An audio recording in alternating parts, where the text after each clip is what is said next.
السلام علیکم ورحمۃ اللہ وبرکاتہ۔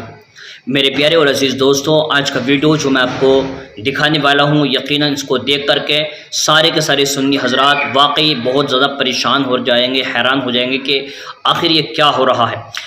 وہ درگاہیں، وہ مزارات کہ جہاں پر پہلے جو ہماری خانقاہیں ہوتی تھی وہاں پر رشد و ہدایت کے چشمے پھوٹا کرتے تھے، لیکن آج وہاں پر ایک سے ایک بڑا جاہل بیٹھا ہوا ہے اور ان جاہلوں پر قبضہ کر لیا۔ گویا کہ یوں سمجھ لیں آپ کہ اب سنی عوام کو گمراہ کرنے کے لیے، ان کی جیبیں خالی کرنے کے لیے ایک سے بڑا جاہل وہاں پر بیٹھ چکا ہے۔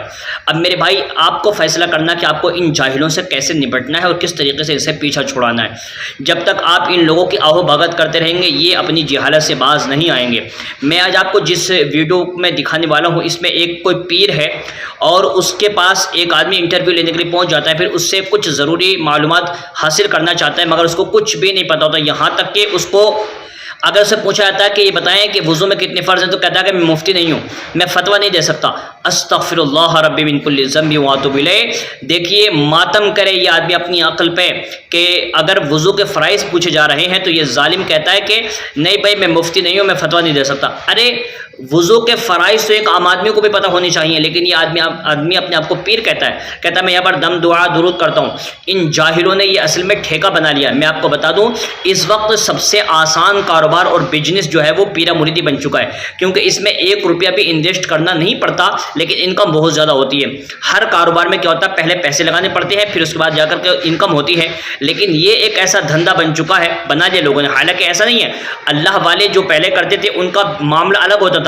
وہ تو کیا کرتے تھے، لوگوں کو راہ راست پر لانے کے لیے اور اللہ تبارک و تعالیٰ تک پہنچانے کے لیے کام کرتے تھے، لیکن آج کے جاہلوں نے کیا کر لیا، اس کو کھانے کمانے کا ذریعہ بنا لیا۔ یہ لوگ کیا کرتے ہیں، مریدوں کی جیبیں صاف کرتے ہیں، اور یہاں تک کہ یہ لوگ عیاشی کرنے تک سے باز نہیں آتے میرے بھائی۔ اس لیے میری آپ سے گزارش ہے کہ اگر آپ حضرات اپنی نسلوں کو بچانا چاہتے ہیں تو ایسے جاہلوں سے پیچھا چھڑا لیں۔ اس میں آپ دیکھیں گے اس سے سورہ فاتحہ تک نہیں پڑھی جا رہی ہے، اس کو کسی کتاب کا نام نہیں معلوم ہے، اس نے کسی مدرسے میں تعلیم حاصل نہیں کی، بالکل کورا جاہل نکما آوارہ قسم کا آدمی بیٹھ گیا ہے اور کہتا ہے کہ بس میں دم دعا درود کرتا ہوں۔ استغفر اللہ، یہ دھوکہ ہے، یہ دکھاوا ہے، یہ مکاری ہے۔ آپ حضرات جو ہے جتنا نقصان ان جھوٹے مکار پیروں نے سنیت کو پہنچایا ہے، اور جتنا نقصان ان جھوٹے شاعروں نے پہنچایا ہے، اور جتنا نقصان ان آج کل کے مکار خطیبوں نے پہنچایا ہے، اتنا نقصان اہل سنت والجماعت کو نہ دیوبندیوں نے پہنچایا، نہ وہابیوں نے پہنچایا، اور نہ ہی شیعہ اور اہل حدیث والوں نے پہنچایا ہے۔ اس لیے میرے بھائی، ہمیں سب سے پہلے ان کو اکھاڑ کر پھینکنا ہوگا۔ اگر ہم ان کو نہیں اکھاڑیں گے تو یاد رکھنا، ہمارے اندر جو یہ ایک طریقے کا مرض پیدا ہوگا، یہ مرض کبھی ختم نہیں ہوگا۔ میری آپ سے اسپیشل ریکویسٹ ہے کہ آپ حضرت کیا کریں، ایسے جاہل اور مکار پیروں کو ایکسپوزڈ کریں، تاکہ یہ لوگ یا تو کچھ سیکھیں، ورنہ پھر یہ درگاہیں خالی کر کے چلا جائے، اور پھر جو وہ آدمی یہاں پر آئے کہ جو اس کا حقدار ہے، جو پہلے ہوا کرتے تھے، بڑے علم والے ہوا کرتے تھے، وہ خود بھی علم اور کمال کی منزلوں پر پہنچے ہوئے ہوتے تھے، اور وہ دوسروں کو بھی وہاں تک پہنچا دیا کرتے، لیکن آج ایسے نہیں ہے۔ آج تو صرف پیسے کے بھوکے اور پیٹ کے پجاری بیٹھے ہوئے ہیں۔ ان تمام کو ایکسپوز کریں پوری دنیا کے اندر۔ وضو میں کتنے فرائض ہوتے ہیں؟ مطلب ہے ہم یہاں مفتی نہیں ہیں، نہیں، ختم ہو گیا۔ وضو میں کتنے فرائض؟ ہم یہاں مفتی نہیں ہیں اچھا، کہ ہم فتوے دیں لوگوں کو۔ نہیں اس میں تو اتنے ہمیں فتویٰ دینے کا تو اس میں یہ ہمیں ضرورت نہیں ہے۔ اچھا، ہم یہاں بیٹھے خدمت کے لیے لوگوں کی، کوئی آ گیا اس کے لیے اللہ کی طرف سے سرکاری دعا کر دی بس۔